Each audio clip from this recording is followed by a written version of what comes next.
Bagaimana cara kita istiqomah dalam beribadah? Di sini dekat rumah sakit, pulang dari sini mampir rumah sakit.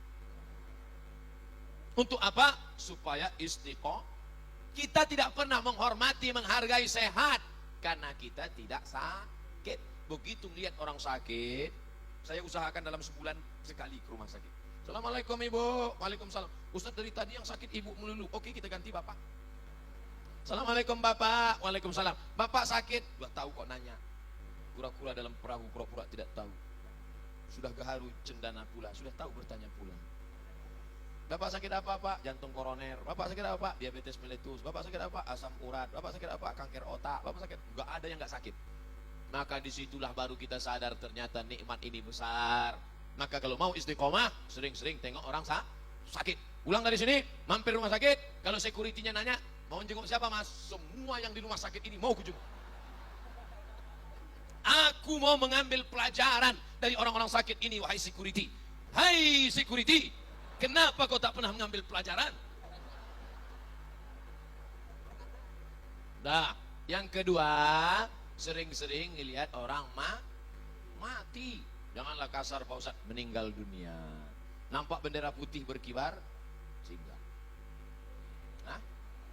Kuning. Tempat saya putih. Kuning. Terserah mau kuning, mau merah, mau hijau. Yang penting ada orang meninggal. Ada orang meninggal? Ada. Buka tutup wajahnya, cium. Tapi yakinkan sesama laki-laki. Jangan perempuan kau cium. Walaupun sudah mati, lakinya ngamuk. Saya nggak pernah nyoba. Buka. Betapa kita tahu dulu gagah perkasa, tegap berotot, punya kuasa. Setelah meninggal dunia, dingin kulitnya, sejuk macam es batu. Yang belum pernah mencium orang mati, terasakan ujung hidung senggol pipi dia macam es batu, sejuk, membeku, mata melotot.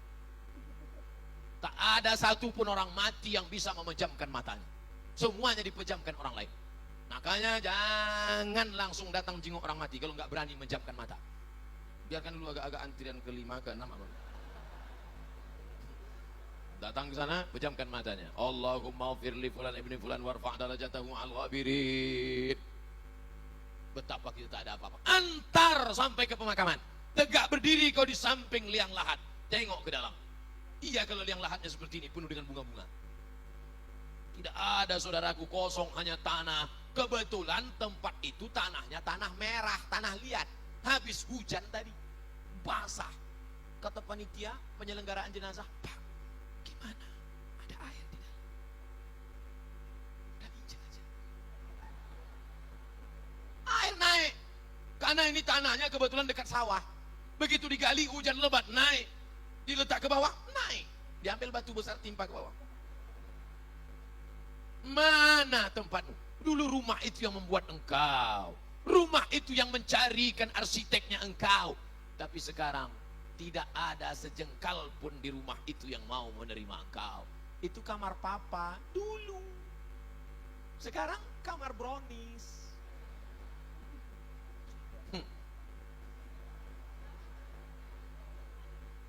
Pertama, lihat orang sakit. Kedua, lihat orang mati. Ketiga, lihat liang lahat. Keempat, jangan putus sering ikut pengajian live maupun streaming. Bagaimana cara menemukan jodoh kita tanpa pacaran, Pak Ustadz?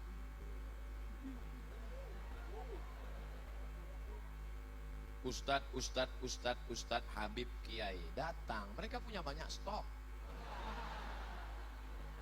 Assalamualaikum Pak Ustadz. Ya, Ustadz punya pesantren kan? Punya. Ustadz dekan Fakultas Syariah ada mahasiswi kan? Iya. Tolong carikan saya yang ada 4-4-nya Pak Ustadz. Kaya, cantik, bangsawan, dan berakhlakul karimah. Insya Allah mereka carikan. Ini ada orangnya rajin, tapi PC. Ini ada orangnya mancung, tapi nggak solehah. Oh, nggak mau juga. Ini yang ada. Ini cantik, bangsawan, keturunan orang baik, solehah, jilbabnya panjang. Yang ini aja, tapi baru meninggal.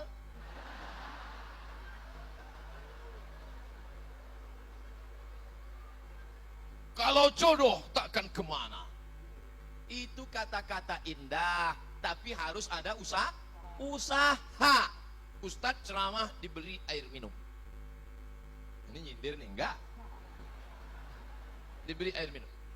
Diberi air minum. Lalu kemudian, apakah air minum itu memang sudah ditakdirkan untuk Ustadz? Iya. Coba kalau dia tidak mau berusaha menggerakkan gelas ke mulutnya. Dia cuma melihat aja senyum. Masuk air itu ke mulutnya. Tidak, harus ada usaha. Usaha. Anak-anak muda usaha. Enggak perlulah saya ajari anak muda. Tanya bapak-bapak. Bapak ini malah udah ada yang dapat 2, ada 3. Ustadz, apa hukumnya sholat bagi pelaku zina? Diterima apa enggak sholatnya Pak Ustadz? Man sholatuhu lam tanhahu anil fahsya wal munkar lam yazdad illa bu'dan. Siapa yang sholatnya tidak mencegah dirinya dari perbuatan keji dan mungkar, maka dia semakin jauh dari Allah. Inna sholata tanha anil fahsya wal munkar. Apakah dengan dosa itu dia menjadi kafir Pak Ustadz? Dia tidak kafir kalau tidak ingkar. Kalau dia katakan tidak ada itu Tuhan, tidak ada itu surga, tidak ada itu neraka, tidak ada akhirat, baru dia kafir. Tapi kalau dia sekedar buat dosa, maka dia fasik. Wallahu la yahdil qaumal fasiqin. Allah tidak berikan hidayah kepada orang yang fasik. Mudah-mudahan kita diselamatkan dari fasik. Terima kasih Ustadz. Semoga Ustadz selalu dalam lindungan Allah SWT. Amin.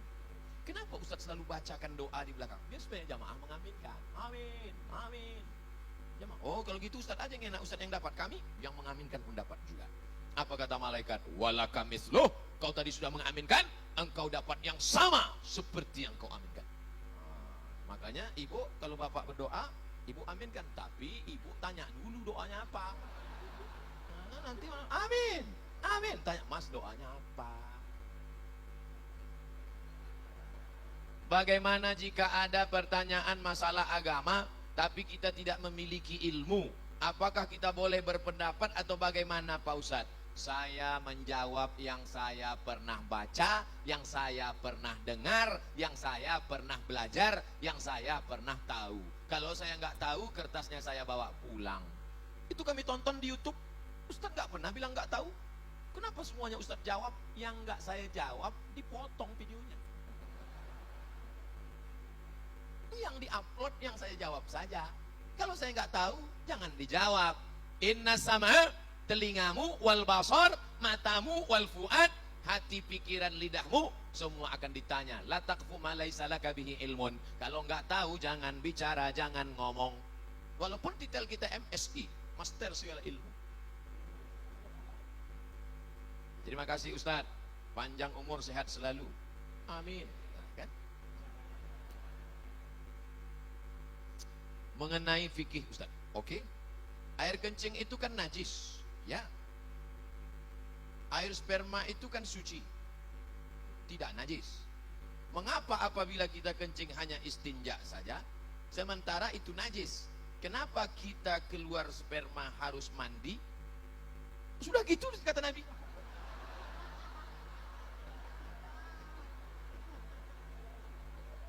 Kalau keluar air, wudhu. Tapi kalau keluar sperma, mandi. Padahal ini najis, yang ini tidak najis. Kenapa harus begitu Pak Ustadz? Pokoknya sudah begitu kata Nabi Muhammad. Jangan tanya-tanya. Yang dilihat itu bukan tempat keluarnya, tapi bukan benda yang dikeluarkan. Yang dilihat itu bukan saluran tempat keluarnya, bukan pula cairan yang dikeluarkan. Tapi yang dilihatkan itu adalah talazzuz. Talazzuz ada rasa nikmat. Maaf. Ada orang sakit, tiba-tiba keluar spermanya. Apakah dia wajib mandi junub? Tidak, karena tidak ada rasa nikmat. Ketika keluar rasa nikmat, talazzuz namanya. Talazzuz diambil dari kata lazid, nikmat. Tapi bukan yang lembaga ambil zakat. Ada orang mandi, habis mandi, habis mandi, tiba-tiba pas dia buang air kecil, keluar spermanya. Apakah dia wajib mandi junub? Tidak, karena tak ada talazzuz. Jadi ilat sebab mandi junub itu adalah talazzuz. Ada rasa nikmat, barulah dia disuruh mandi. Beda kalau ketemu dua khitan. Idza iltaqal khitanani faqad wajabal ghuslu. Wa illam yanzil. Kalau orang melakukan senggama, dukhul, walaupun tidak keluar spermanya tetap mandi. Itu kasusnya berbeda. Nah, jadi yang dilihat di sini bukan saluran tempat keluarnya, bukan pula cairan yang keluar, tapi talazzuz, rasa nikmat itu yang menyebabkan dia disuruh mandi. Bid'ah sudah merajalela. Bagaimana mengatasinya? Bid'ah pangkal tidak bersatunya umat Islam. Perbuatan, ucapan, tindakan, pikiran tidak ada dalilnya bid'ah. Sesuatu yang tak ada dalilnya bid'ah. Pergi dia ke tanah lapang, dibentangnya sajadah, digelarnya sajadah, dia sholat. Allahu Akbar. Kenapa ente sholat di sini? Semakin panas, semakin berkeringat, semakin banyak pahalanya. Itu bid'ah. Tak ada dalil sama sekali. Selama ada dalilnya, maka tidak boleh kita bid'ahkan. Jangan membid'ahkan orang kalau ada dalilnya. Selama ada dalilnya, ada dalam Quran, ada dalam sunnah, ada dalam ijma', ada dalam qiyas, maka tidak boleh kita bid'ahkan. Ibu-ibu kumpul ramai-ramai baca Yasin. Yasin wal Qur'anil Hakim, innaka laminal mursalin ala siratim mustaqim. Tentu ada orang bid'ahkan. Apa ini ramai-ramai baca Yasin? Bid'ah. Belum tentu bid'ah, bro. Karena masih ada dalilnya. Dalil am, dalil umum. Man qara'a Yasin fi lailatin, siapa yang baca Yasin pada suatu malam, asbaha maghfuran lah. Pada waktu subuhnya dia sudah diampunkan Allah Subhanahu wa taala. Oleh sebab itu jangan mudah saling membid'ahkan. Karena ketika kau katakan, "Hei pelaku bid'ah," maka sama artinya kau katakan, "Hei penghuni neraka jahanam." Emangnya ente siapa? Neraka punya bapak ente. Apa hukumnya pakai celana panjang yang melebihi mata kaki? Nyindir saya ini. Apakah itu termasuk orang masuk neraka? Pakai celana melebihi mata kaki. Untung rumputnya subur, gak kelihatan. Ini celana melebihi mata kaki. Apakah masuk neraka? Ma asfalal ka'baini finnar.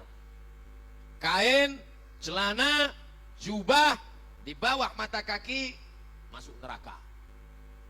Neraka, neraka, neraka, neraka. Jangan baca satu hadis, ada hadis yang lain. Man jarra thawbahu khuyala. Kalau dilewatkan mata kaki untuk sombong. Kalau enggak sombong enggak apa-apa, kata Imam Syafi'i.